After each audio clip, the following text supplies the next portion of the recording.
নমস্কাৰ ছাৰ বাইদেউসকল। আজি অৰ্থাৎ 9 এপ্ৰিল তাৰিখে শিক্ষামন্ত্ৰী ডাঙৰীয়াই শিক্ষকসকলৰ একক বদলীকৰণ আৰু বুজাবুজি বদলীকৰণৰ এটা অতি ভাল খবৰ দিছে। তেন্তে বলক চাই লওঁ আমি মন্ত্ৰী ডাঙৰীয়াই কি কৈছে।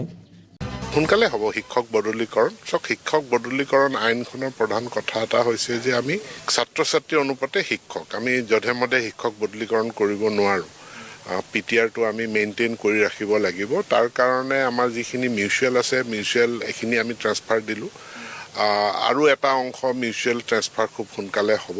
তাৰ উপৰিও আমিও পেয়াৰিংবিলাক কৰি আছোঁ। আমি যদি বৰপেটাৰ পৰা এজন শিক্ষক উলিয়াই আনিছোঁ আৰু এজন শিক্ষক বৰপেটাত আমি দিব লাগিব। গতিকে সেই পেয়াৰিংখিনি আমি কৰিছোঁ, হ'ব সোনকালে। খুব বেছি আমাৰ মই বিধানসভাতো কৈছোঁ যে 15,000 শিক্ষকে বদলীকৰণ বিচাৰিছে।